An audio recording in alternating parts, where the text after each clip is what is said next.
Hello again mga Marit Parikoy. In this video mga Marit Parikoy, i-update ko lang kayo dun sa ginawa nating Tanuki Bonsai 2 years ago kung natatandaan nyo. So, may ginawa tayong Tanuki na balete. So ito na siya ngayon. Kali ito na siya. Bali, pagkatapos natin ginawa itong bonsai mga Marit Parikoy, inilagay lang natin siya dito sa sulok. Kaya kung napapansin nyo, ayan na siya. Nag-wild na siya talaga. Oh. Ayan, oh.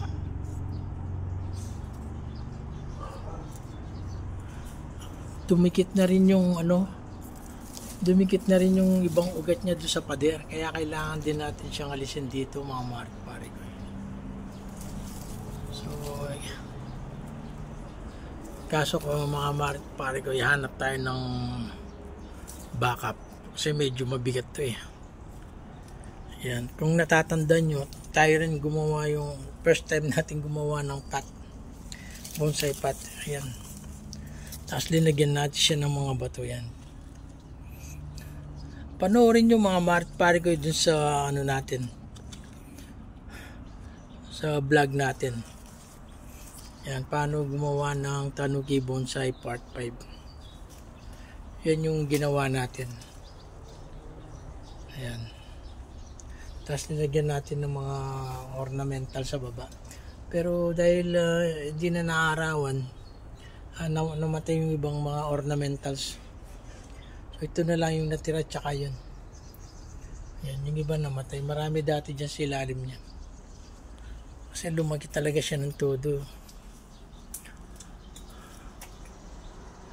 Pero try natin tanggalin. Ay kakat na natin yung yung mga sanga niya. Para makita natin kung anong style ang gagawin natin sa kanya. Yan, oh. Tumaba na rin yung sanga niya. Oh. Dami niyang ugat. Ayun, no? Ito, kung paano mapapanood yung video ko mga Marit Parikoy, yung previous video natin, magkikita yung maliit lang yung ugat niyang yan. Ayun, no? Pumasok na sa natin, dripwood. Ang problema mga Marit Parikoy, yan, lumabas yung ugat niya. Instead na yung nandito sa ilalim ang lumaki, magaling siya eh. Nagpalabas siya ng ugat niya dito, papunta dun sa lupa. Kaya siya nagkaroon ng power. Kaya biglang laki niya. So, puputulin natin, ititrim natin. Tignan natin kung anong magiging itsura niya pag na-harvest na natin siya dito mga Marit Parikoy. Ayan, oh, laki na pa. Ayun, ganda sa taas, oh. Yun, oh. Oh.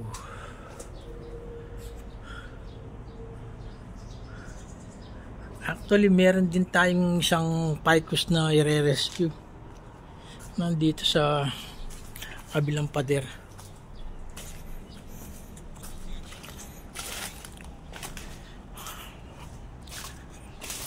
Ito siya. Ayan siya. Yan, oh, yung ugat niya, yun, oh, bumaba na sa ilalim. Kaso nagtry akong tanggalin siya 2 days ago, kaso ang dami niyang langgam. May bahay ng langgam dyan sa taas niya. Tinanggal muna natin yung mga langgam, tapos babalikan natin. Yan din ang gagawin natin. Ito ring mother plant nating Ficus tiger bark. Yan, marami din siya langgam, kaya hindi na siya malinisan ng gusto. Ayun, dati lang siya, nakadrum. Bumaba na rin yung ugat niya. Yan, rumekta na rin siya papunta sa baba. Yan, actually dati maraming bahay na, ayan, oh, ayan ang bahay na langgam, oh. Ayan, oh. Ayan, oh, bahay yan na langgam, oh. Ayan, oh, lumabas na yung iba, oh. Yung mga soldier nila. Yan, ito pa. So, linisin natin yan mga marit pare ko. Mayroon din tayong hibiscus dito na pinapalaki. Ayan.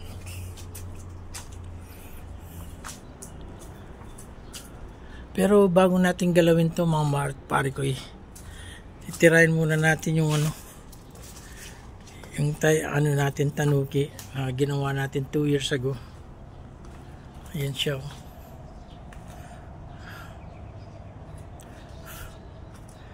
Lumot siya ng gusto.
Tayo mga pare ko meron pa siyang sanga dun sa kabila so puputulin din natin yung mga sanga dun.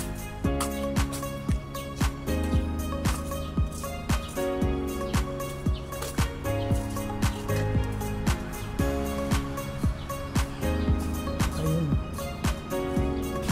yan pa niya sanga, medyo na yung damo kasi tagulan na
Itong Aragao Taiwan natin mga mark-parkoy, pabayaan din yan.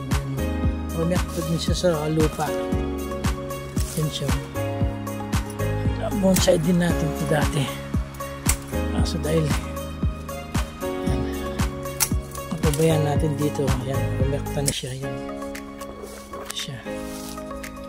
Dati mas mataba to kaysa dito. Siguro ito mas maraming ugat na bumon sa lupa, kaya mas naging dominant ito kaysa dun sa kabila. Future bonsai din yan para yan siya. So ito na yung ginawa natin tanuki 2 years ago. Magulo pa siya. So lilinisin natin siya.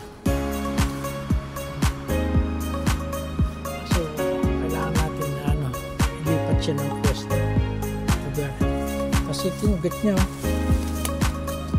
umiyak ka lang siya baba, galing siya doon.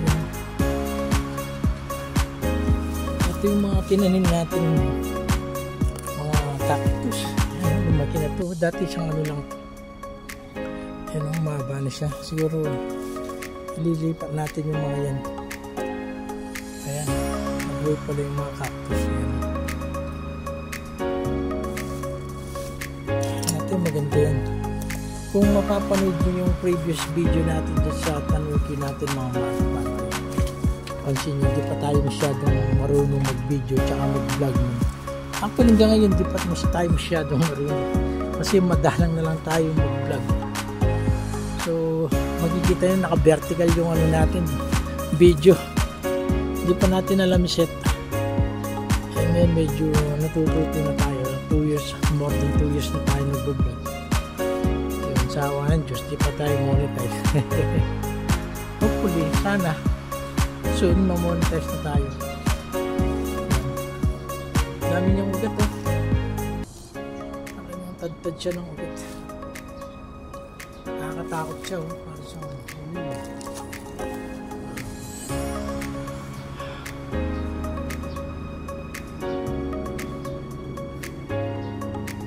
lipat natin siya ng pwesto, tapos tignan natin kung kasi mahina yung ano niya, kapit niya doon sa paso, gumagalaw siya kasi nga yung ugat niya lumabas.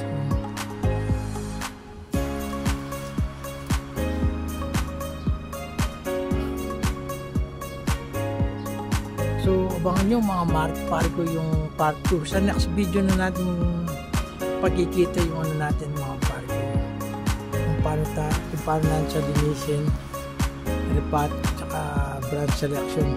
Kasi dami niyang lumabas na sanga. Hindi natin alam kung alin yung mas magandang. Kasi dati ano siya, semi-cascade eh, no? Ito yung dating forma niya.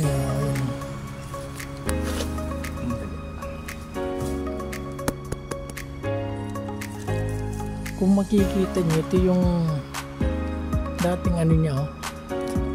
Semi-cascade siya, oh, yan, oh. Ito yung mga sanga niya. Yun yung, nandun yung ano niya, apex sa taas. So, tingnan natin kung kaya pa natin ngabulin yung mga to. I-full cascade na natin siguro siya. Kasi mahaba naman tong ano niya, eh. Drip food, pero dikit na siya. Dikit na siya sa ano, sa drip food natin.